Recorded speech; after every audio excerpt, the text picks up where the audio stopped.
Hello everyone, welcome to my channel. আজকে আমরা নবম শ্রেণীর 11 নম্বর অধ্যায় অর্থাৎ রাশি বিজ্ঞান করতে চলে এসেছি। ক্লাস 8-এ পড়তে তোমরা রাশি বিজ্ঞানের কিছু অংশ শিখেছ, সেখানে রাশি বিজ্ঞানের কিছু কনসেপ্ট তোমাদের মাথায় এসছে। নবম শ্রেণীতে আরও কিছু জিনিস আমরা নতুন শিখব। তো শুরু করা যাক।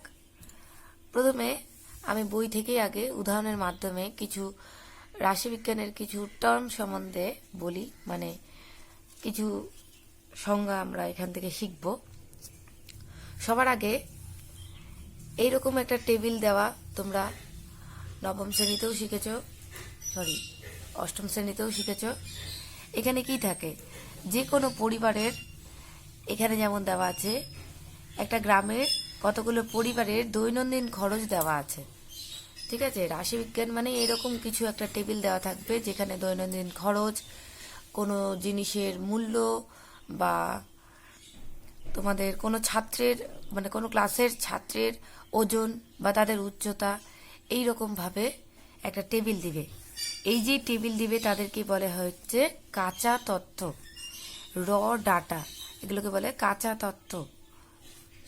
এখানে যেমন একটা গ্রামের 50টা পরিবারের দৈনন্দিন যে খরচ হয় যত টাকা করে, সেই টাকাটা দিয়ে একটা কাঁচা তথ্য তোমাদের দিয়েছে। এই কাঁচা তথ্য দিয়ে আমাদের যখন পরিসংখ্যার টেবিল বানাতে হয়, তখন সবার আগে আমাদের যা কাজ করতে হয় সেটা হচ্ছে সংখ্যাগুলোকে শ্রেণীতে বানিয়ে তার ট্যালিমার্ক বের করা, আর ট্যালিমার্কের মাধ্যমে পরিসংখ্যাটা নির্ণয় করা। এবার এই যে কাঁচা তথ্যতে যে সংখ্যাগুলো দিয়েছে, এদেরকে বলে হচ্ছে চলরাশি, মানে চল। যেহেতু এগুলোর মান পরিবর্তন হচ্ছে, দৈনন্দিন খরচটা প্রত্যেকটা পরিবারের জন্য আলাদা, তাই এইটা পরিবর্তনশীল সংখ্যাগুলোকেই বলে হচ্ছে চল। এবার এই চল দুই রকমের হয়। এই যে আমাদের এখানে দেখো লেখা আছে, এটাকে বলে চল। আর এই দৈনন্দিন খরচটাকে যেহেতু চল বলছে, এই দৈনন্দিন খরচের মানে এই চলের দুই রকম হয়। এই চল একটা হচ্ছে বিচ্ছিন্ন আর একটা হচ্ছে অবিচ্ছিন্ন। বিচ্ছিন্ন চল হচ্ছে যদি কোনো দেশের নদীর সংখ্যা বা পরিবারের সদস্য সংখ্যা এগুলো বলা হয়ে থাকে, সেটা হচ্ছে বিচ্ছিন্ন চল।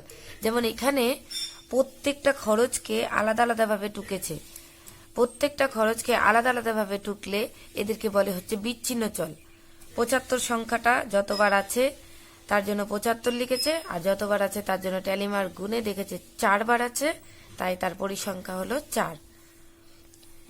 আর অবিচ্ছিন্ন চল কি, যখন এটা সংখ্যাতে না লিখে এগুলোকে শ্রেণীতে লিখবে, অর্থাৎ দৈনন্দিন খরচের জন্য একটা করে শ্রেণী বানাবে। পরের পৃষ্ঠায় দেওয়া আছে দেখো, দৈনন্দিন খরচকে 70 টাকা থেকে 105 টাকা দিয়ে একটা শ্রেণী বানিয়েছে, যে শ্রেণীতে 70 টাকা থেকে শুরু করে 71, 72, 73, 74, 75 করে 105 পর্যন্ত যতগুলো সংখ্যা পড়তে পারে তাদেরকে নিয়ে একটা শ্রেণী বানিয়েছে। এবং দেখা গেল 70 থেকে 105-এর মধ্যে 7টা টোটাল সংখ্যা আছে, তার জন্য ট্যালিমার্ক বানিয়েছে। ট্যালিমার্কটা আমি আবার পরে বুঝাচ্ছি, আগে চল দুই রকমের সেটা বুঝে নাও। তাহলে অবিচ্ছিন্ন চলটা কি, যখন কোনো ওজন বা কোনো উচ্চতা এগুলোকে একটা শ্রেণীর রূপে দেওয়া হবে তখন সেটা হচ্ছে অবিচ্ছিন্ন চল। এইবার আসছি আমরা ট্যালিমার্কে, যে কথাটা বলছিলাম ট্যালিমার্ক। ট্যালিমার্ক কি এর আগেও তোমরা শিখেছো। ট্যালিমার্ক হচ্ছে এই সংখ্যাটা কয়বার আছে সেটাই কাউন্ট করা। যেমন এইরকম ভাবে যদি শ্রেণী দেওয়া মানে সংখ্যাগুলো দেওয়া থাকে চলরাশিগুলো, তাহলে 200 সংখ্যাটা কতবার আছে সেটা এই ছক থেকে খুঁজে বের করব। ছকে খুঁজে দেখা গেল 200 সংখ্যাটা 3 বার আছে, তার মানে ট্যালিমার্কের ঘরে শুধুমাত্র 3টা দাগ দিব, তাহলেই 200 সংখ্যার ট্যালিমার্ক কাটা হয়ে গেল। কিন্তু যদি বলে কোথাও ট্যালিমার্ক 6, মানে সংখ্যাটা 6 বার আছে, তাহলে ট্যালিমার্কের চিহ্ন দিতে হবে 1, 2, 3, 4, 5, 6। বুঝে গেল? ট্যালিমার্ক দেওয়ার নিয়ম হচ্ছে, ট্যালিমার্ক মানে আঁকার নিয়ম হচ্ছে 4টা হলে 4টা দাগ দিতে হয়, আর 5 নম্বর বলার জন্য এরকম পেটটা কেটে দিতে হয়। তাহলে এটা 5টা দাগ হলো, দিয়ে 6। আর যদি দেওয়া থাকতো ট্যালিমার্ক 10, তাহলে কেমন ভাবে দেয় 1, 2, 3, 4, 5, 6, 7, 8, 9, 10। এইভাবে ট্যালিমার্ক হিসেব করে। এরপরে যে বিষয়টা আমরা শিখব সেটা হচ্ছে প্রসার। এবার এই কাঁচা তত্ত্বটা দেখো। কাঁচা তত্ত্বে সবচেয়ে ছোট রাশি এ হচ্ছে 75। এখানে যতগুলো সংখ্যা আছে সবচেয়ে ছোট সংখ্যা হচ্ছে 75, সেটা বিভিন্ন জায়গাতে আছে। আর সবচেয়ে বড় সংখ্যা এখানে যদি আমরা খুঁজি সেটা হচ্ছে, কোথায় গেল এখানে, হ্যাঁ এই যে 275। এই কাঁচা তত্ত্বর টেবিলটাতে দেখাও, 75 হচ্ছে সবচেয়ে ছোট সংখ্যা আর 275 হচ্ছে সবচেয়ে বড় সংখ্যা। এই 275 থেকে 75 বাদ দিলে যেটা হয় সেই মানটা, অর্থাৎ বিয়োগ করলে হয় 200, সেটাকেই বলে হচ্ছে প্রসার। তাহলে এখানে সংখ্যা যে রাশি, এখানে যতগুলো চলরাশি দেওয়া আছে বা সংখ্যাগুলো দেওয়া আছে তাদের প্রসার হচ্ছে 200। কোন প্রদত্ত রাশি তত্ত্বের চলের সর্বোচ্চ ও সর্বনিম্ন মানের অন্তরই হলো প্রসার। এবার আসছে শ্রেণী। শ্রেণী কি আগেই দেখালাম তোমাদেরকে, এটা হচ্ছে শ্রেণী। শ্রেণী লেখার দুই রকমের ধরন আছে, তার জন্য শ্রেণী কি ধরনের, মানে দুই ধরনের পদ্ধতি আছে সেটা আমরা পরে শিখবো। আগে আসছি শ্রেণী। শ্রেণী কি? শ্রেণী আমরা নিজেদের ইচ্ছা মতন গঠন করি, কত থেকে কত নিব তা একটা নির্দিষ্ট নিয়ম মেনেই অবশ্য করতে হয়। যেমন আমি ধরে নিয়েছি এখানে আমি 6টা শ্রেণী বানাবো, অঙ্কটাতে 6টা শ্রেণী বানিয়ে দিয়েছে দেখো। 6টা শ্রেণী বানাতে গেলে আমাদের যে মোট প্রসার আছে তাকে 6 দিয়ে ভাগ করব। ভাগ করলে পেলাম 35। তাহলে 35টা সংখ্যা নিয়ে একটা করে শ্রেণী হবে, অর্থাৎ 70 থেকে 105 পর্যন্ত যে সংখ্যাগুলো আছে তার মোট হচ্ছে 35। মানে 70 থেকে 35 যোগ করলে দেখো 105 আসে। তা এরকম ভাবে 105-এর সঙ্গে 35 যোগ করেছে, তাহলে আসছে 140। তাহলে পরবর্তী শ্রেণীটা হচ্ছে 105 থেকে 140। তারপরটা আছে 140 থেকে 175, 175 থেকে 210, 210 থেকে 245 আর 245 থেকে 280। তাহলে যে 6টা শ্রেণী আমরা পেয়েছি সেটা নির্ণয় করতে গেলে শ্রেণীর দৈর্ঘ্য আমাদের বের করে নিতে হয়। আর প্রত্যেকটা শ্রেণী কিন্তু সমান দৈর্ঘ্য বিশিষ্টই হতে হয়। এই শ্রেণীটা 35টা সংখ্যার নিলাম, পরেরটা 30টা সংখ্যা, তারপর 20টা সংখ্যার, তা নয়। প্রত্যেকটা শ্রেণী কিন্তু একই সংখ্যা বিশিষ্ট হতে হবে। এই যে শ্রেণীগুলো দিয়েছে এই শ্রেণীর কিন্তু প্রত্যেকটা শ্রেণীকেই বলে হচ্ছে, এখানে যে এরকম প্রত্যেকটা শ্রেণী যে লিখেছি প্রত্যেকটা শ্রেণীকেই বলে হচ্ছে শ্রেণী অন্তর, ইংলিশে বলে হচ্ছে ক্লাস ইন্টারভাল। এরা প্রত্যেকটা হচ্ছে ক্লাস ইন্টারভাল। যেমন 175 থেকে 210 এটা একটা ক্লাস ইন্টারভাল। আর এই যে ক্লাস ইন্টারভাল তার যে পরিসংখ্যা বা তার যে ট্যালিমার্ক সেইটাকেই বলে হচ্ছে শ্রেণী পরিসংখ্যা। মানে 140 থেকে 175 পর্যন্ত যদি এই শ্রেণীটা আমি নিই তাহলে এই ছকে গিয়ে আমি খুঁজবো 140 থেকে 175 পর্যন্ত যে সংখ্যাগুলো আছে সেটার কয়টা সংখ্যা আছে, সেই সংখ্যাটাই হচ্ছে তার পরিসংখ্যা। তার পরিসংখ্যা এখানে যেমন দেখাচ্ছে 11 হচ্ছে তার পরিসংখ্যা। এটা হচ্ছে শ্রেণী পরিসংখ্যা, ইংলিশে বলে ক্লাস ফ্রিকোয়েন্সি। এবার শ্রেণী সংখ্যাগুলোর মানে শ্রেণীর অন্তরগুলো নির্ণয় করার একটা নিয়ম আছে, যেমন 5-এর কম বা 30-এর বেশি নেওয়া উচিত নয়, কারণ ভুল হতে পারে। কিন্তু এখানেই যেমন দেখো অঙ্কটাতে 35টা সংখ্যা নিয়ে শ্রেণীগুলো বানিয়েছে। তো যেখানে যেরকম প্রয়োজন সেভাবে আমাদের নিতে হবে। আর বইয়ে অনেক সময় তোমাদের শ্রেণীগুলো গঠন করে দেওয়া থাকবে কিছু অঙ্কতে। আসছি শ্রেণী সীমা। এই যে প্রত্যেকটা শ্রেণী আছে না, প্রত্যেকটা শ্রেণীর এই মানগুলোকেই বলে হচ্ছে শ্রেণী সীমা। এটাকে বলে হচ্ছে নিম্ন সীমা, এটাকে বলে হচ্ছে ঊর্ধ্ব সীমা। তার মানে 245 থেকে 280 এই শ্রেণীটার নিম্ন সীমা হচ্ছে 245 আর ঊর্ধ্ব সীমা হচ্ছে 280। এবার যে কথাটা বলছিলাম যে শ্রেণী সীমা বা শ্রেণী নির্ণয়ের দুইটা পদ্ধতি আছে। একটা হচ্ছে শ্রেণী বহির্ভূত পদ্ধতি অর্থাৎ এক্সক্লুসিভ মেথড, আর একটা হচ্ছে শ্রেণী অন্তর্ভুক্ত পদ্ধতি অর্থাৎ ইনক্লুসিভ মেথড। দুটো পদ্ধতিতে আমরা শ্রেণী নির্ণয় করা শিখব। যেমন এখানে একটা শ্রেণী দিয়েই দিয়েছে, এখানে দেখো 70 থেকে 105, আবার 105 থেকে 140, মানে যেখানে শেষ হয়েছে সেখান থেকেই শুরু হচ্ছে। যে পদ্ধতিতে প্রত্যেকটা শ্রেণীর ঊর্ধ্ব সীমা ঠিক পরবর্তী শ্রেণীর নিম্ন সীমা হিসাবে প্রকাশ হয়, এবং শ্রেণীর ঊর্ধ্বসীমা ওই শ্রেণীর অন্তর্ভুক্ত হয় না, সেই ঠিক পরবর্তী শ্রেণীতে অন্তর্ভুক্ত হয়, সেই শ্রেণীটাকে বলে হচ্ছে শ্রেণী বহির্ভূত পদ্ধতি।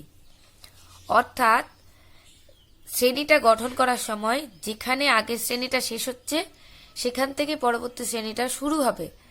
70 থেকে 105, তো পরের শ্রেণীটা 105 থেকেই শুরু হয়ে 140 হলো, তারপরে শ্রেণীটাও আবার 140 থেকে শুরু করে 175 হলো, এইরকম হতে হবে। এবং শ্রেণীটার সময় যখন আমি বললাম যে 70 থেকে 105 পর্যন্ত সংখ্যাগুলো এখানে ঢুকবে, তখন তোমাদের একটা কথা আমি বলিনি যে 70 থেকে শুরু করব, কিন্তু 105-এর আগে পর্যন্ত এই শ্রেণীতে থাকে। ঠিক আছে, যেহেতু শ্রেণীর গঠনটা শ্রেণী বহির্ভূত পদ্ধতিতে আছে, অর্থাৎ এক্সক্লুসিভ মেথড আছে, তার মানে যেহেতু এখানে 105-এ শেষ হচ্ছে আর এখানে 105 থেকে শুরু হচ্ছে, তো এই শ্রেণীগুলোর ক্ষেত্রে এইরকম যদি শ্রেণী থাকে তখন 105-এ যেহেতু শ্রেণী শেষ হচ্ছে, তো 105-এর আগে পর্যন্ত সব সংখ্যাই এই শ্রেণীতে পড়বে, কিন্তু 105 এই শ্রেণীতে পড়বে না। পরবর্তী শ্রেণীতে 105 থেকে শুরু হয়েছে, তাই পরবর্তী শ্রেণীতে 105 পড়বে, এবং 140-এর আগের পর্যন্ত সংখ্যা পড়বে, 140 পড়বে না। আবার 140 পরবর্তী শ্রেণীতে পড়বে। ঠিক আছে, এই পদ্ধতিকে বলে হচ্ছে শ্রেণী বহির্ভূত পদ্ধতি বা এক্সক্লুসিভ মেথড। এই পদ্ধতিতে অঙ্ক করা আমাদের সহজ, তাই এই পদ্ধতিতেই বেশিরভাগ অঙ্কগুলো দেখবে করতে হবে।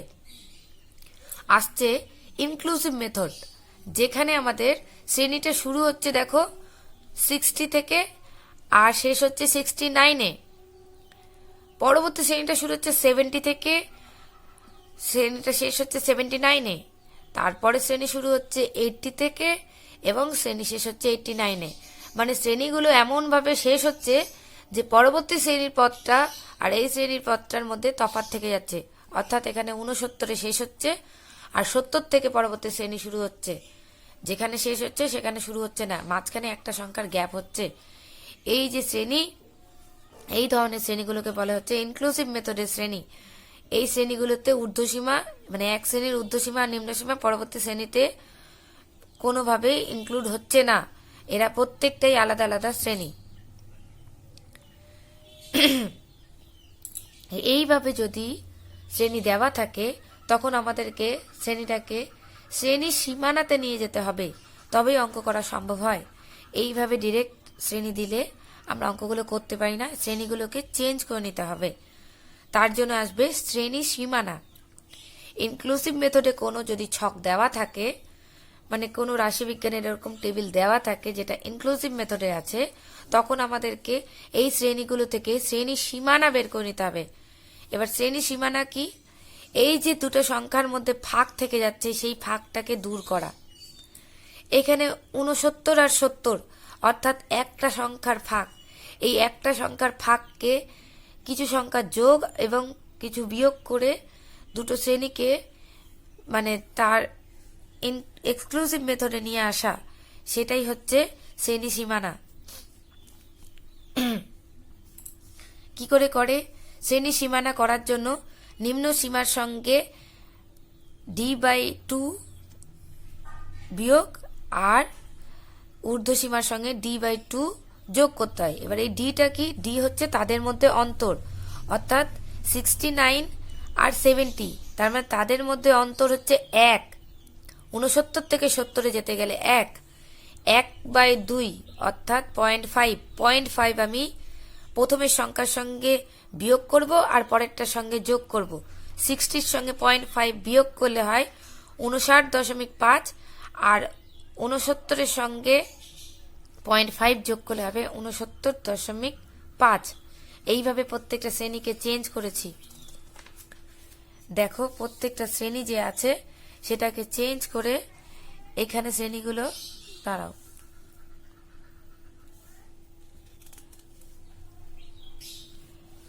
ইনক্লুসিভ মেথডে এইভাবে শ্রেণীগুলো দেওয়া ছিল।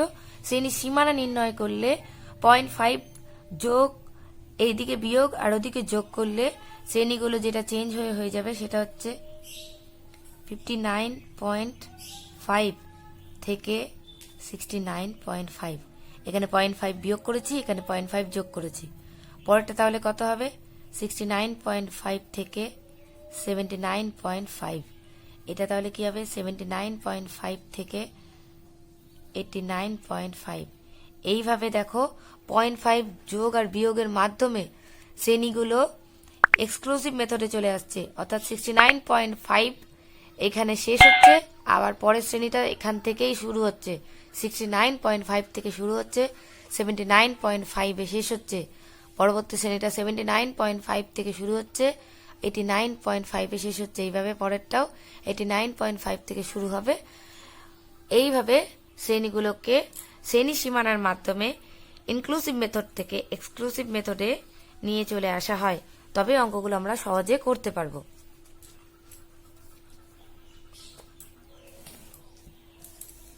এক্সক্লুসিভ মেথডে কিন্তু এই দুটো যেহেতু নিম্ন, এর যে ঊর্ধ্ব সীমা আর এর যে নিম্ন সীমা দুটো একই হওয়ার জন্য এদের মধ্যে কিন্তু কোনো অন্তর নেই, জিরো। তাই এক্সক্লুসিভ মেথডের যখন বলবে যে শ্রেণী সীমানায় প্রকাশ করো, তখন যেটা তার শ্রেণী সেটাই তার শ্রেণী সীমানা। অর্থাৎ 70 থেকে 105 শ্রেণী, আর শ্রেণী সীমানা হচ্ছে 70 থেকে 105ই। ঠিক আছে, কিন্তু ইনক্লুসিভ মেথডে 60 থেকে 69 হচ্ছে শ্রেণী, আর শ্রেণী সীমানা হচ্ছে 59.5 থেকে 69.5। এইভাবে তাদের শ্রেণী সীমানা আলাদা হয়ে যায়। এবার আসছে কি মধ্যমান। মধ্যমানটা কি, চলের যে মান শ্রেণী সীমানা দ্বয়ের ঠিক মাঝখানে থাকে তাকে ওই শ্রেণীর মধ্যমান বা শ্রেণী মধ্যক বলে। মানে মধ্যমান হচ্ছে শ্রেণীসীমা, ঊর্ধ্ব শ্রেণীসীমা আর নিম্ন শ্রেণীসীমার যোগফলকে 2 দিয়ে ভাগ, অর্থাৎ 70 আর 105 যোগ করে 2 দিয়ে ভাগ। এখানে আছে 60 আর 69, তাকে যোগ করে 2 দিয়ে ভাগ। এখানে শ্রেণী সীমানা হচ্ছে 59.5 আর 69.5, তাদেরকে যোগ করে 2 দিয়ে ভাগ। এটা হচ্ছে আমাদের শ্রেণী মধ্যক। এইভাবে দেখো শ্রেণী মধ্যক বের করা যায়। কোন শ্রেণীর সীমানাদ্বয়ের অন্তর হলো ওই শ্রেণীর দৈর্ঘ্য।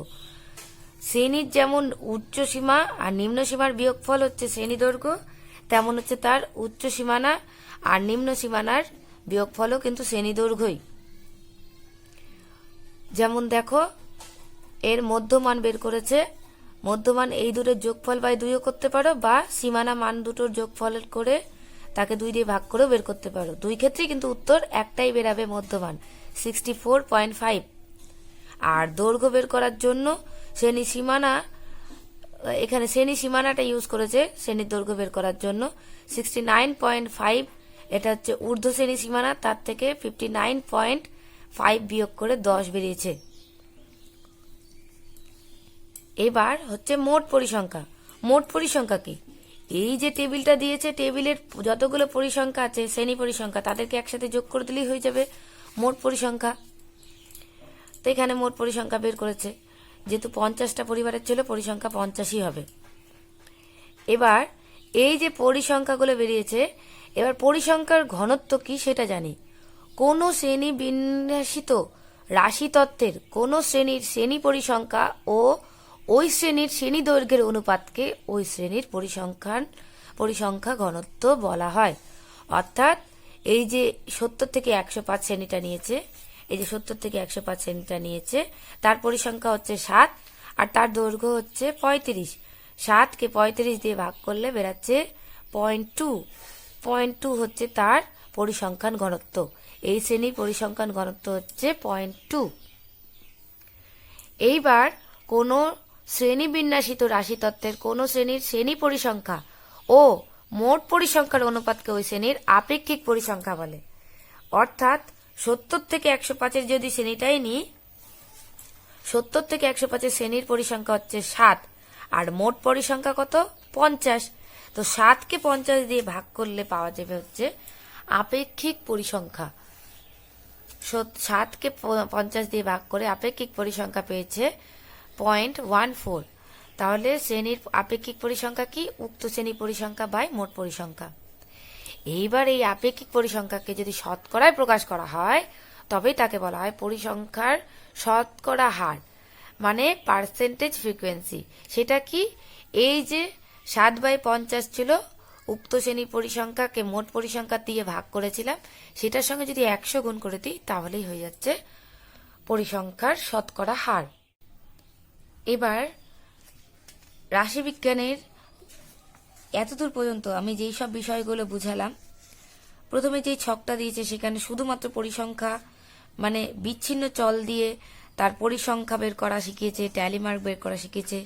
পরবর্তী ছকে দেখো তোমাদের শ্রেণী বের করা, শ্রেণীর পরিসংখ্যা বের করা, ট্যালি মার্ক বের করা সেটা শেখানো হয়েছে। পরে তোমাদের শ্রেণী বের করার 2 রকম পদ্ধতিও আমি বললাম, আরও বিভিন্ন রাশি সংখ্যা সম্বন্ধে বললাম। সম্পূর্ণ বিষয়টা যা আমি বুঝালাম তার লাস্ট এই ছকে আছে, ছক নম্বর 3। এই যে বিষয়গুলো আমি এখানে বুঝিয়েছি সেই বিষয়গুলো এই ছকের মাধ্যমে করতে হবে। আমি এই ছকটা দেখো এখানে দেখাচ্ছে, এটা দেখো এখানে সম্পূর্ণ ছকটা আমি বুঝিয়ে দিয়েছি তোমাদেরকে, যে শ্রেণী পরিসংখ্যা কি, নিম্ন সীমা, ঊর্ধ্ব সীমা, নিম্ন সীমানা, ঊর্ধ্ব সীমানা, মধ্যমান কি, শ্রেণীর দৈর্ঘ্য কি, পরিসংখ্যান ঘনত্ব কি, আপেক্ষিক পরিসংখ্যান কি, পরিসংখ্যার শতকরা হার কি, সব আমি বুঝিয়ে দিয়েছি। এই যে ছকটা সেখানে দেখো তোমাদের এটা করেই দেওয়া আছে। তোমাদের এই ভিডিওতে লাস্ট যে কাজটা দিচ্ছি, তোমরা এই ছকটা নিজেরা খাতায় টুকবে, খাতায় টুকে এই মানগুলো বের করার চেষ্টা করবে। এই মানগুলো বের করে আমাকে দেখাবে, কমেন্ট বক্সে জানাবে, তাহলে আমি বুঝে যাব যে তোমরা বিষয়টা বুঝতে পেরেছো। তো এই ছকটা করে দেখানোই হচ্ছে তোমাদের কাজ। আর আজকের ভিডিও আমি এখানেই শেষ করব। আমরা যতদূর পর্যন্ত বুঝেছি এই ছকটা করলেই আমাদের বোঝাটা কমপ্লিট হয়ে যাবে। তাই এই ছকটাই তোমাদের বাড়ির কাজ থাকলো। আর আজকের ভিডিও আমি এখানেই শেষ করব। যদি ভিডিওটা ভালো লাগে অবশ্যই লাইক, শেয়ার আর আমার চ্যানেলটিকে সাবস্ক্রাইব করবে। অবশ্যই কোনো প্রশ্ন থাকলে কমেন্ট করে জানাবে। তো আজকে ভিডিও এখানেই শেষ করছি। Thank you.